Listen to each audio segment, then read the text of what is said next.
بسم اللہ الرحمن الرحیم۔ بسم اللہ الرحمن الرحیم۔ معزز طلباء، امید ہے کہ آپ سب خیر و عافیت سے ہوں گے۔ ہدایہ اول کا سبق نمبر 31 ہے اور اس میں ہم حیض کے کچھ مسائل پڑھ رہے ہیں، جس میں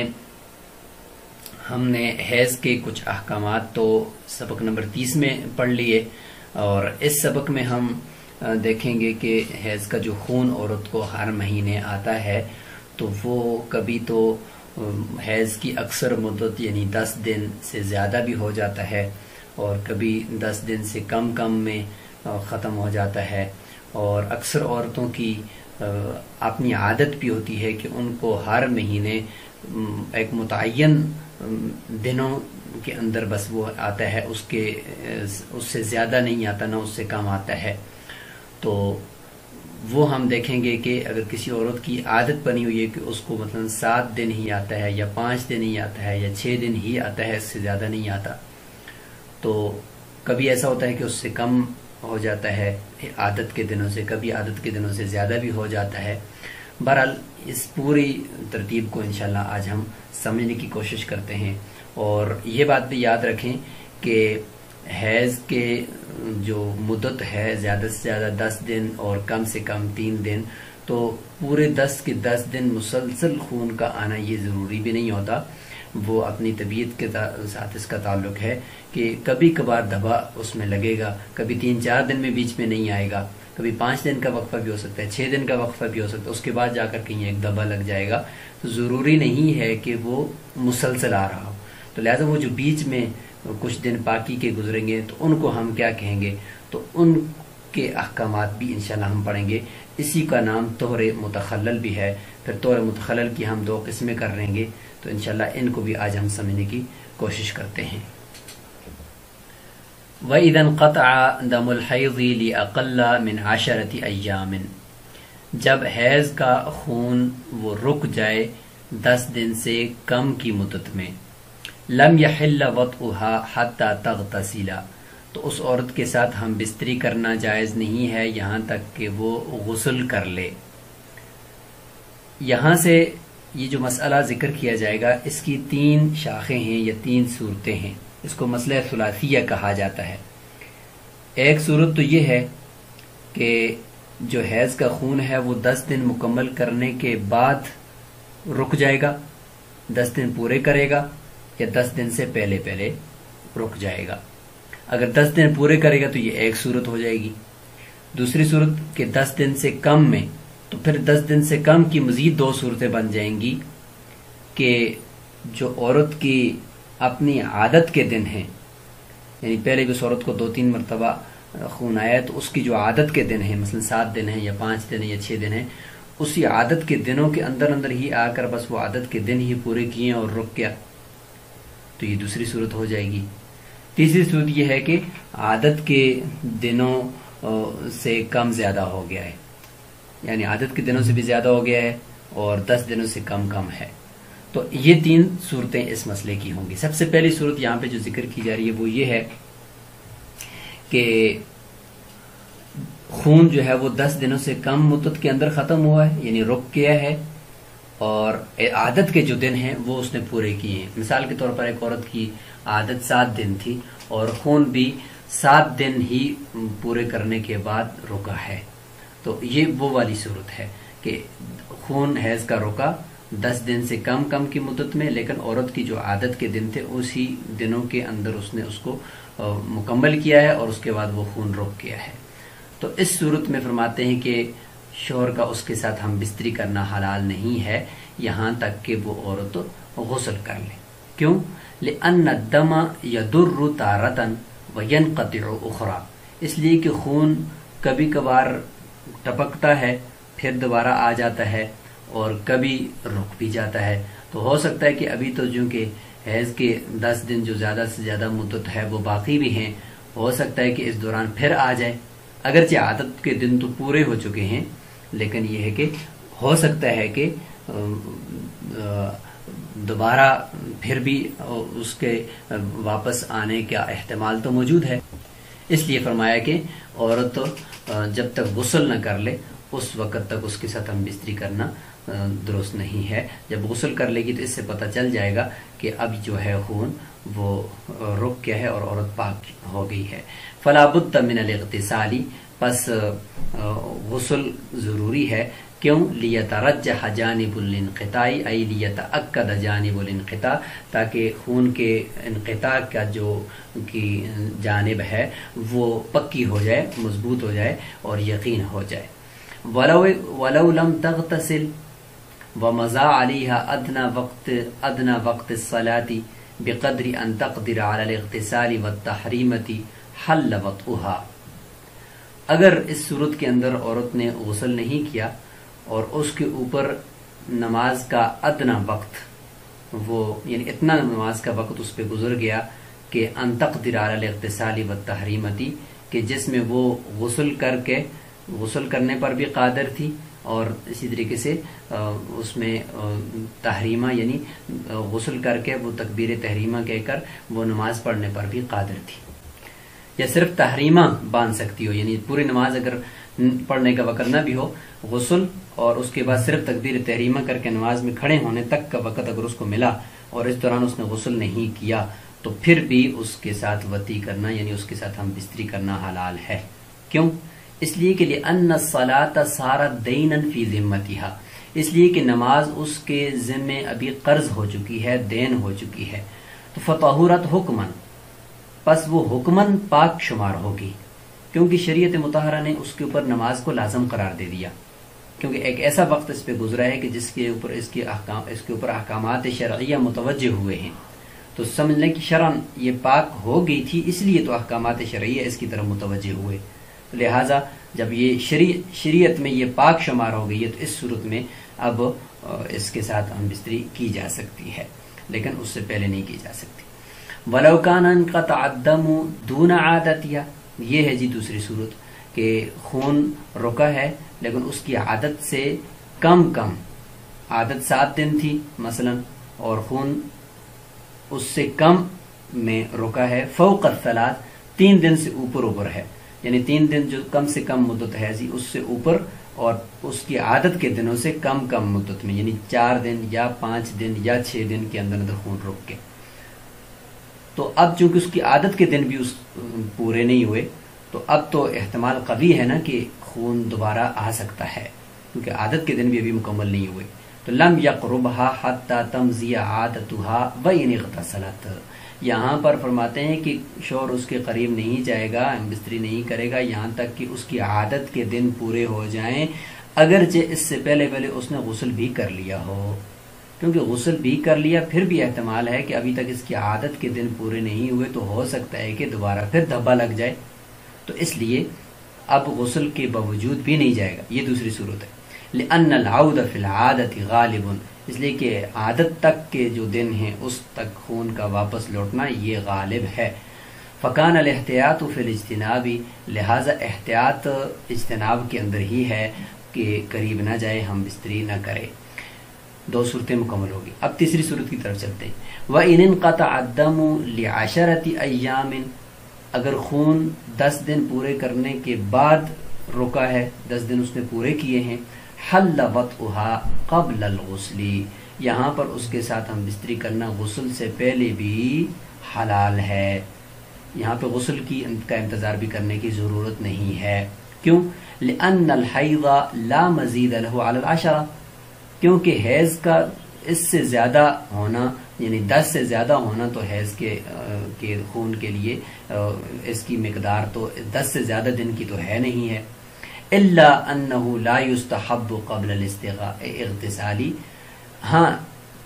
مستحب نہیں ہے کہ غسل سے پہلے ہم بستری کریں، مستحب پھر بھی یہی ہے کہ غسل کرنے دیا جائے اور اس کے بعد ہم بستری کریں. کیوں؟ للنہی فی القراءۃ بالتشدید، کیونکہ قرآن مجید میں جو آیا ہے نا لا تقربوہن حتی یطہرن، یہاں تک کہ وہ پاک ہو جائیں. تو یطہرن کی جو قرات بغیر تشدید کے اس کو تو ہم شمار کر رہے ہیں کہ جب 10 دن پورے کر لیں تو اس کے اوپر کہ 10 دن پورے ہو جائیں تو بغیر غسل کے بھی بس صرف وہ پاک ہو گئی ہیں، یعنی نفس خون کا ختم ہونا بھی،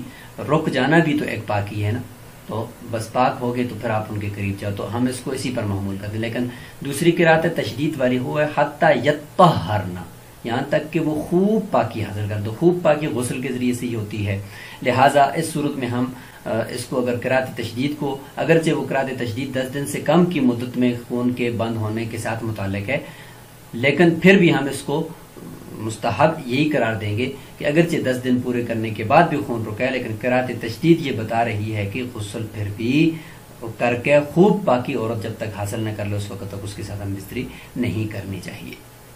تو اس مسئلے کی یہ 3 صورتیں یہاں پہ مکمل ہو گئی۔ اب ہم چلتے ہیں طہر متخلل کی طرف، کہ وہ طہر جو 2 خونوں کے درمیان آتا ہے۔ اب اس میں جو طہر ہیں 2 قسم کے طہر ہوں گے، ان کو ہم ایک نظر دیکھ لیتے ہیں، ان کا خلاصہ، پھر یہاں عبارت کی طرف آتے ہیں۔ تو طہر جو ہوتا ہے بنیادی طور پر یہ 2 قسم کا ہوتا ہے، ایک کا نام ہے طہر ناقص اور دوسرے کا نام ہے طہر کامل۔ طہر ناقص تو وہ ہے کہ جو حیض کی مدت ہے 10 دن، اس کے بیچ میں درمیان میں کبھی عورت کو خون نہ آیا اور کچھ دن وہ بغیر خون کے گزرے، 2 دن 3 دن 4 دن 5 دن 6 دن، تو اس کو ہم کہیں گے یہ طہر تو ہے لیکن یہ طہر ناقص یا طہر فاسد ہے، ٹھیک ہے، اس کو بھی ہم طہر ہی کہیں گے، ظاہر درمیان میں کچھ عرصہ پاکی کا گزرا ہے۔ اور دوسرا ہے طہر کامل، یعنی 2 حیضوں کے درمیان جو وقفہ ہوتا ہے، ایک حیض مہینے کے آخر میں آیا یا مہینے کے شروع میں آیا اور وہ عادت کے دن تھے وہ مکمل ہوئے، اس کے بعد دوسرا حیض آنے تک جو بیچ کا وقفہ ہے جتنے دنوں کا، اس کو ہم کہتے ہیں طہر کامل۔ تو دونوں کو دیکھ لیتے ہیں۔ تو جو طہر ناقص ہے اس سے متعلق ہدایہ کے اندر جو اقوال ہیں امام ابو حنیفہ رحمۃ اللہ علیہ کے، وہ کل 6 ہیں، لیکن اس میں حاشیے کے اندر باقی 4 اقوال ہیں اور 2 قول جو ہیں وہ متن کے اندر آپ کو انشاءاللہ وہاں ملیں گے، اور ان سب کو ہم ایک نظر یہاں بھی دیکھ لیتے ہیں۔ اس میں جو طہر ناقص یعنی حیض کی مدت کے دوران جو چند دن کی بیچ میں پاکی آتی ہے، اس سے متعلق جو قول ہیں اقوال ہیں وہ یہ ہیں۔ سب سے پہلے یہ کہ مدت حیض میں آنے والا جو طہر ہے اس کو طہر ناقص کہتے ہیں، یعنی اس قول میں مدت حیض کے اندر وہ طہر ناقص ہو تو اس کو ہم طہر ناقص شمار کریں گے، اور وہ سارے کا سارا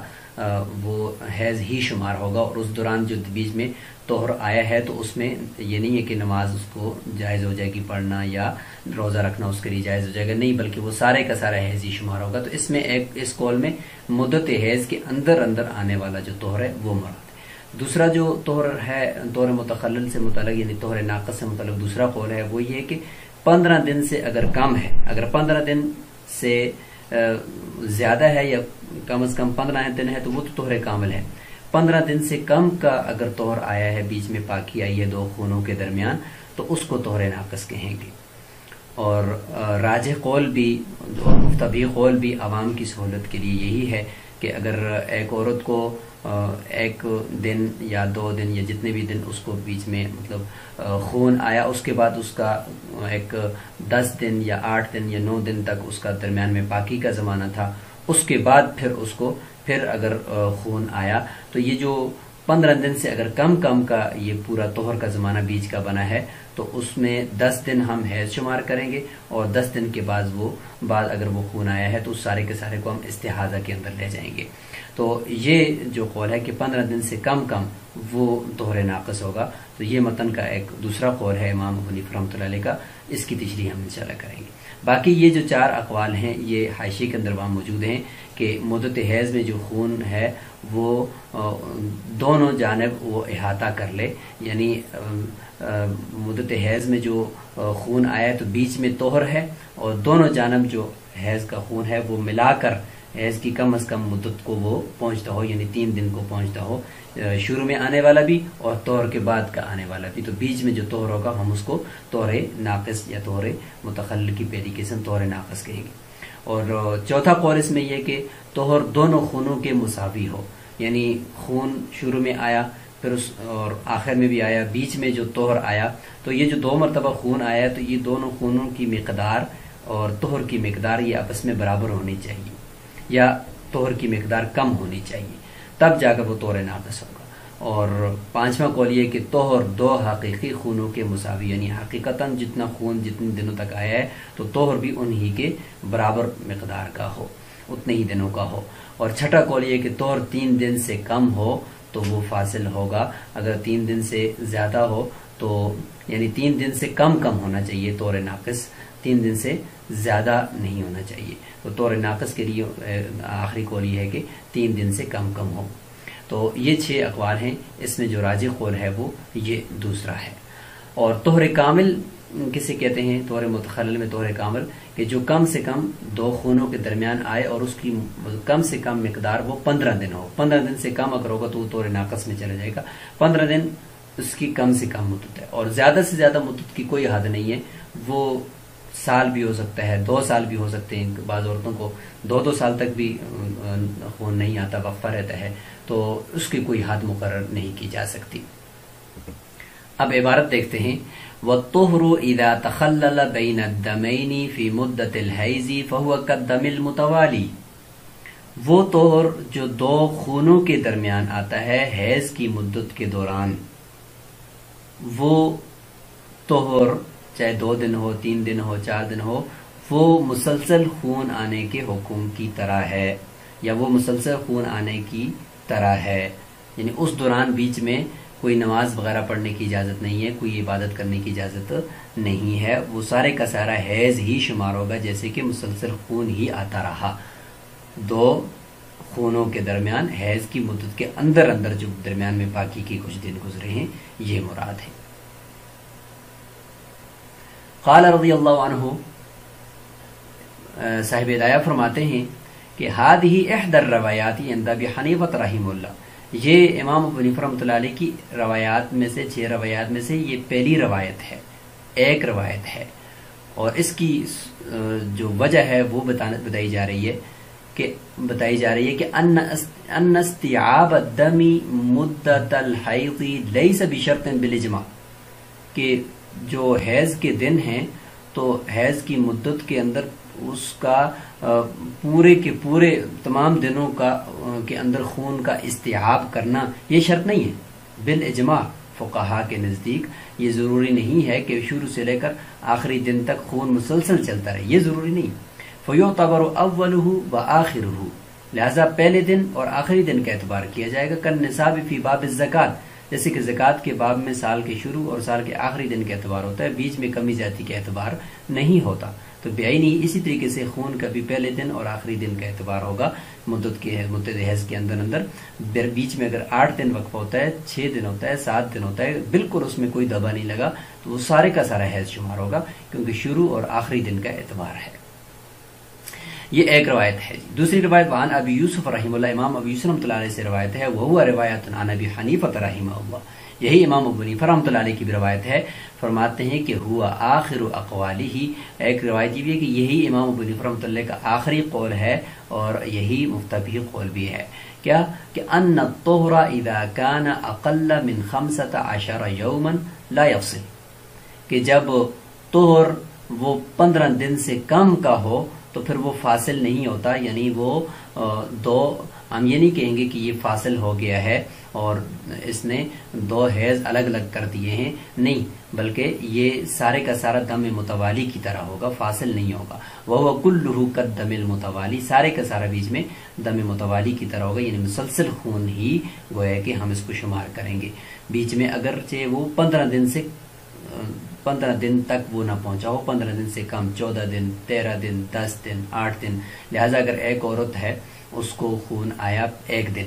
اس کے بعد اس کو 10 دن خون بیچ میں نہیں آیا، پھر 11ویں دن اس کو خون آیا، تو اب دیکھیں بیچ میں 10 دن کا وقفہ ہوا ہے، تو 10 دن یہ 15 دن سے تو کم ہی ہے نا، تو ہم یہ کہیں گے کہ 10 دن تو سارے کا سارا حیض ہوگا، اور 10 دن سے بعد جتنا بھی وقت ہے وہ ہم اس کو استحاضہ میں ڈال دیں گے۔ اب اگر ایسا بھی ہو سکتا ہے کہ 1 دن حیض آیا، پھر 11 دن نہیں آیا، 12 دن نہیں آیا، پھر 13ویں دن جا کر آ گیا، یعنی 15 دن سے کم میں ہم یہ بھی تو فرض کر سکتے ہیں 13ویں دن جا کر آ گیا، تو بیچ میں 12 دن تو حیض نہیں ہوگا، حیض تو 10 دن سے زیادہ ہوتا نہیں ہے، تو 10 دن تک تو حیض شمار ہوگا، باقی 11واں دن اگرچہ اس میں خون نہیں آیا تو دیکھیں 11واں دن وہ باقی کا بھی ہو سکتا ہے، لیکن اس کے باوجود ہم یہ کہیں گے کہ 10 دن حیض ہے، اس کے بعد جتنا بھی ہے وہ استحاضہ ہے، اگر خون آیا ہے پھر بھی، نہیں آیا پھر بھی، اس نمازوں کو بھی پڑھنا ہوگا ان دنوں کی، اور ان دنوں میں روزہ بھی رکھنا ہوگا۔ تو یہ ہے جی ثانی کے لیے یہ قول ہے کہ بس 15 دن نہیں ہو، 15 دن سے کم جتنا بھی بیچ میں طور ہوگا اس طور کو ہم حیض ہی کے اندر شمار کریں گے اور دم متوالی کے اندر شمار کریں گے۔ لأنه طہر فاسد، یہ طہر فاسد ہے یا طہر ناقص ہے، فیکون بمنزلۃ الدم، لہذا یہ بمنزلہ دم کی ہوگا، گویا کہ یہ پورے اس دوران خون ہی گویا کہ چلتا رہا۔ والاخذ بهذا القول ایسر، کیونکہ اس قول کو لینا زیادہ آسان ہے، دوسرے اقوال جس طرح آپ نے دیکھے وہ بہت مشکل ہیں۔ وتمامه يعرف في کتاب الحیض، اور سارے کی ساری تفصیل اگر آپ دیکھنا چاہتے ہیں تو وہ کتاب الحیض جو امام محمد رحمۃ اللہ علیہ کی مبسوط میں تفصیل کے ساتھ یہ لکھی گئی ہے، حیض ہی سے متعلق یہ کتاب الحیض، اس کو آپ دیکھ سکتے ہیں۔ یہاں تک تو یہ طہر فاسد کا ذکر مکمل ہوا۔ اب چلتے ہیں طہر کامل کی طرف جو 2 حیضوں کے بیچ میں آتا ہے۔ وَأَقَلُّ الطُّهْرِ 15 يَوْمًا، طہر کامل کی کم سے کم مدت جو ہوتی ہے وہ 15 دن ہوتی ہے، 15 دن سے کم ہوگا تو پھر وہ اس میں چلا جائے گا۔ ہاکذا نقل عن ابراہیم النخعی رحمہ اللہ، ابراہیم نخعی رحمہ اللہ سے اسی طریقے سے یہ منقول ہے کہ کم سے کم مدت وہ 15 دن ہے۔ وَإِنَّهُ لَا يُعْرَفُ إِلَّا تَوْقِيفًا، اور یہ 15 دن کی مدت یہ ایسے معلوم نہیں کی جا سکتی سوائے کسی طرف سے واقفیت کے، یعنی کہیں سے ابراہیم نخعی رحمۃ اللہ علیہ کو کسی روایت سے واقفیت ملی ہوگی اور اس یا اپنے کسی استاد سے ملی ہوگی، اور اس استاد نے آگے یعنی تابعی نے صحابی سے، صحابی نے حضور صلی اللہ علیہ وسلم سے، تو کہیں سے تو یہ روایت آئے گی، کیونکہ شریعت میں جو مقدار متعین ہوتی ہے وہ مقدار کوئی آدمی اپنے قیاس سے متعین نہیں کر سکتا، تو پتہ چلا کہ یہ کہیں نہ کہیں سے کسی طرف سے ان کو ملی ہے، اس لیے تو انہوں نے اس کو یہاں پہ نقل فرمایا ہے۔ ولا غایت لاکثر ہی، اچھا اکثر کی کوئی غایت نہیں ہے، اکثر تو بہت زیادہ عورتوں کا طہر ممتد بھی ہو سکتا ہے، اس کی کوئی انتہا نہیں ہے، لأنه يمتد الى سنة وسنتين، 1 سال 2 سال تک بھی وہ ممتد ہو سکتا ہے۔ فلا يتقدر بتقدیر، لہذا کسی مقدار کے ساتھ ہم اس کو مقرر نہیں کر سکتے، الا اذا استمر بها الدم، الا یہ کہ اگر خون کسی عورت کا وہ مسلسل چل رہا ہے، یعنی پہلی ہی مرتبہ عورت بالغ ہوتے ہی اس کا خون چل رہا ہے اور وہ رک ہی نہیں رہا، تو پھر ہم اس کو یہ کہیں گے کہ بھئی 10 دن اس کے حیض کے ہوں گے، 10 دن کے بعد اس کا سارے کا سارا وہ استحاضہ کا خون ہوگا جس میں نماز معاف نہیں ہوتی، البتہ وہ معذور کے احکام میں ہوں گے جو اگلے سبق میں ہم بیان کریں۔ فاحتیج الی نصب العادہ، اور بعض نسخوں میں یہ عبارت نہیں بھی، اور اگر ہے بھی تو اس کا یہ مطلب ہے کہ پھر ہمیں عادت مقرر کرنے کی ضرورت پڑے گی کہ جب مسلسل خون چل رہا ہے تو پھر دیکھیں کہ پہلے اس عورت کو جب خون آیا تھا تو کتنے دن اس کی عادت تھی، تو اگر پہلے اس کی کوئی عادت تھی کہ پہلے ایک دفعہ جب خون آیا تو وہ 1 دن آیا اور اس کے بعد پھر بیچ میں تقریباً سال بھی نہیں آیا، یا یہ کہ پہلے 3 دن آیا تھا خون اور 3 دن کے بعد پھر رک گیا، بیچ میں وقفہ آیا، تقریباً 1 سال کا بھی وقفہ ہو سکتا ہے اور کبھی مہینوں کا بھی وقفہ ہو سکتا ہے، اس کے بعد پھر جا کر پھر آیا اور پھر رکا ہی نہیں اور مسلسل چلتا رہا، تو پھر ہم یہ کہیں گے کہ دیکھیں پہلی مرتبہ جب اس کو آیا تھا تو 3 دن تک آیا تھا، لہذا ہم 3 دن حیض شمار کریں گے اور اس کے بعد باقی سارے کا سارا استحاضہ شمار کریں گے، تو اس طریقے سے کر کے ہم کوئی نہ کوئی عادت اس کی پھر مقرر کریں گے۔ وَيُعْرَفُ ذَلِكَ فِي كِتَابِ الْحَیض، یہ بھی امام محمد رحمۃ اللہ علیہ کی جو کتاب الحیض ہے اس کے اندر اس کی ساری تفصیل آپ جان سکتے ہیں۔ وَدَمُ الْإِسْتِحَاضَةِ كَالرُّعَافِ الدَّائِمِ لَا يَمْنَعُ الصَّلَاةَ، یہاں سے دم استحاضہ کا حکم بیان کیا جا رہا ہے کہ استحاضہ کا خون یعنی 10 دن سے زیادہ اور 3 دن سے کم جو خون آتا ہے اور آ کر رک جاتا ہے اس کو استحاضہ کا خون کہتے ہیں، اور اس طریقے سے استحاضہ کا خون اور بھی اقسام ہیں جو یہاں پہ ذکر کی گئی، جیسے کہ رعاف الدائم، دائمی نکسیر، ناک سے خون دائمی طور پر آ رہا ہے، اور اس طریقے سے استحاضہ کا خون مسلسل عورت سے کی شرمگاہ سے چل رہا ہے، تو اس کا کیا حکم ہوگا؟ تو فرماتے ہیں کہ لا یمنع الصلاۃ، یہ جو دم استحاضہ ہے یہ نکسیر کی طرح ہے، ٹھیک ہے، استحاضہ کا خون جو عورت کی شرمگاہ سے آتا ہے اسی کو ہی ہم یہاں پہ رکھیں گے. رعاف دائم نکسیر یہ اس کی طرح ہے، یعنی اس کے ساتھ مشابہت دی جا رہی ہے کہ اس کی طرح ہے جس طریقے سے نکسیر سے وضو ٹوٹتا ہے اور باقی عورت ہے مکمل طور پر ناپاک نہیں ہوتی اور نہ حیض کی طرح کے احکامات اس پر لاگو ہوتے ہیں، بلکہ نماز بھی اس میں منع نہیں ہے، روزہ بھی رکھ سکتی ہے، نماز بھی پڑھ سکتی ہے. لا یمنع الصلاۃ، نہ وہ صوم نہ روزے کو وہ روک سکتا ہے اور نہ ہی نماز کو، ولا الوطء اور نہ ہی ہم بستری کو، ان تینوں کو جو ہے وہ نہیں روکتا استحاضہ کا خون. لقولہ علیہ السلام، جیسے کہ حضور صلی اللہ علیہ وسلم کا قول ہے، فرمان ہے کہ توضئی، فاطمہ بنت ابی حبیش ہیں جنہوں نے فرمایا کہ اللہ کے نبی مجھے تو مسلسل خون آ رہا ہے اور رک ہی نہیں رہا، تو اب میں کیا کروں، کیا نماز نہ پڑھوں؟ فرمایا توضئی وصلی، آپ وضو کریں نماز پڑھیں. فإن قطر الدم علی الحصیر، ابن ماجہ میں بھی ہے کہ اگرچہ جو خون ہے وہ نیچے چٹائی پر کیوں ٹپک نہ رہا ہو پھر بھی آپ پڑھیں، یعنی آپ معذور ہیں تو معذور کے لیے حکم یہ ہے کہ وہ وضو کرے اور نماز پڑھے اگرچہ وہ عذر باقی رہے. تو اس سے پتہ چلا کہ یہ استحاضہ کا خون ہے اور یہ کسی رگ کا خون ہے، رحم کا خون نہیں ہے. رحم کا خون 10 دنوں سے زیادہ میں نہیں آتا، لہٰذا اس صورت میں یہ احکامات اس پہ لاگو ہوں گے، نماز بھی، روزہ بھی اور ہم بستری بھی اس کے ساتھ کی جا سکتی ہے. وَإِذَا عُرِفَ حُكْمُ الصَّلَاةِ ثَبَتَ حُكْمُ الصَّوْمِ وَالْوَطْءِ، جب نماز کا حکم حدیث سے ثابت ہو گیا تو لہذا روزے کا حکم اور ہم بستری کا حکم اسی کے ساتھ خود بخود ثابت ہو جائے گا اجماع کی دلالت کی وجہ سے، اجماع کے نتیجے کی وجہ سے، یعنی اجماع کی دلالت کی وجہ سے کہ فقہا کا اجماع ہے کہ جب نماز پڑھنا اس کے اوپر لازم ہو گیا، جبکہ نماز کے اندر تو خون بھی اس کا چل رہا ہے اور اس کے باوجود جب نماز پڑھ سکتی ہے تو باقی یہ دو کام تو ان میں تو اتنی ضرورت بھی نہیں ہے، لہٰذا ان دو کاموں کے اندر تو بطریق اولا اجازت ہونی چاہیے. وَلَوْ زَادَ الدَّمُ عَلَى 10 أَيَّامٍ، اگر خون عورت کا ایسا ہوا کہ وہ 10 دنوں سے زیادہ کا چلتا رہا، وَلَهَا عَادَةٌ مَعْرُوفَةٌ، اس کی جو عادت تھی وہ معلوم تھی، یعنی 7 دن یا 8 دن اس کی یا 6 دن جتنے بھی دن تھے اس کی عادت معروف تھی، لیکن اس دفعہ جب خون آیا تو وہ خون 10 دنوں سے اوپر چلا گیا. دونہا، یعنی 10 دنوں سے کم اس کی عادت معلوم تھی، معروف تھی اس کو، لیکن اس دفعہ جب خون آیا وہ 10 دنوں سے اوپر چلا گیا، تو اب کیا کریں؟ فرماتے ہیں کہ ردت الی ایام عادتہا، اس عورت کو اس کے عادت کے ایام کی طرف لوٹایا جائے گا. والذی زاد استحاضۃ، لہٰذا جو اس سے زیادہ ہوگا وہ استحاضہ ہوگا، اس میں جو نمازیں قضا ہوئیں وہ پڑھنی پڑیں گی اور روزے رکھنے پڑیں گے.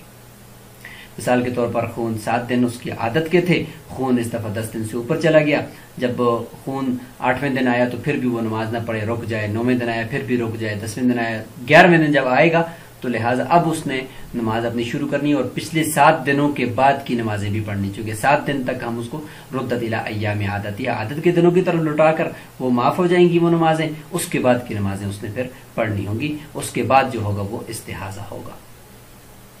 کیوں؟ لقولہ علیہ السلام، آپ صلی اللہ علیہ وسلم کا فرمان ہے المستحاضۃ تدع الصلاۃ ایام اقرائہا،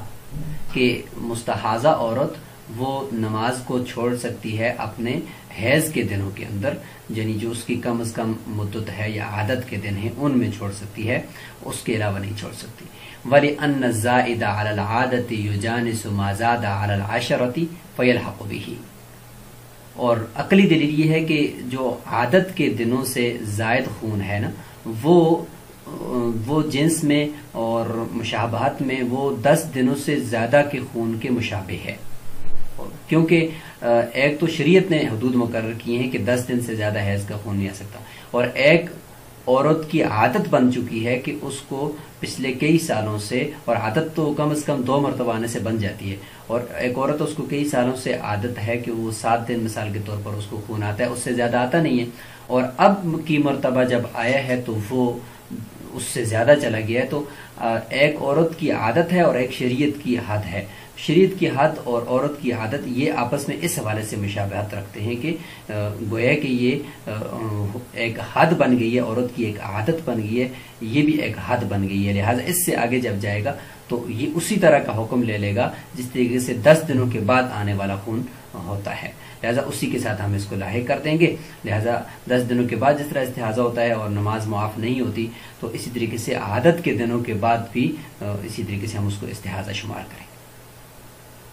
وَإِنِ ابْتَدَأَتْ مَعَ الْبُلُوغِ مُسْتَحَاضَةً، اب ایک عورت ایسی ہے کہ وہ بالغ ہونے کے ساتھ ہی اس حالت میں بالغ ہوئی ہے کہ مستحاضہ یعنی اس کو مسلسل خون چل رہا ہے، تو اس کا حیض کب تک شمار کریں گے، اور اس کے بعد باقی چونکہ اس کو تو مسلسل خون چل رہا ہے تو کیا کریں گے؟ فرماتے ہیں کہ فَحَيْضُهَا 10 أَيَّامٍ مِّن كُلِّ شَهْرٍ، اس کا جو حیض ہوگا وہ ہر مہینے کے اندر 10 دن ہوگا، کیونکہ 10 دن سے زیادہ تو حیض ہوتا نہیں ہے، 10 دن حیض کے ہوں گے۔ وَالْبَاقِ اسْتِحَاضَةٌ، باقی سارے کا سارا وہ استحاضہ ہوگا۔ کیوں؟ لِأَنَّا عَرَفْنَاهُ حَيْضًا، اس لیے کہ 10 دنوں کو تو ہم نے جان لیا ہے کہ یہ حیض ہے، یعنی اس سے زیادہ تو ہمیں کہیں سے بھی نہیں ملا کہ حیض کی مقدار ہوگی، وہ تو حیض ہے۔ تو فَلَا يَخْرُجُ عَنْهُ بِالشَّكِّ، اس سے ہم شک کی وجہ سے نہیں نکلیں گے کہ بھئی اس سے بھی ہم کم کریں یا اس سے زیادہ کریں، لہٰذا وہ تو کلیئر ہے کہ وہ سارے کا سارا حیض ہی ہوگا۔ 10 دنوں سے ہر مہینے کے 10 دن حیض، اور اس کے بعد جو باقی ہوگا وہ استحاضہ ہوگا۔ تو اسی کے ساتھ یہ استحاضہ اور حیض کے کچھ موٹے موٹے احکامات اپنی انتہا کو پہنچے اور مکمل ہوئے۔ انشاءاللہ اگلی فصل کے اندر ہم اسی مستحاضہ عورت اور اسی کے ساتھ کچھ معذور جن کو کچھ اور عذر لاحق ہوں، جن کی وجہ سے ان کی طہارت باقی نہ رہ سکتی ہو، ان کے احکامات کو انشاءاللہ ہم جاننے کی کوشش کریں گے۔ السلام علیکم ورحمۃ اللہ وبرکاتہ۔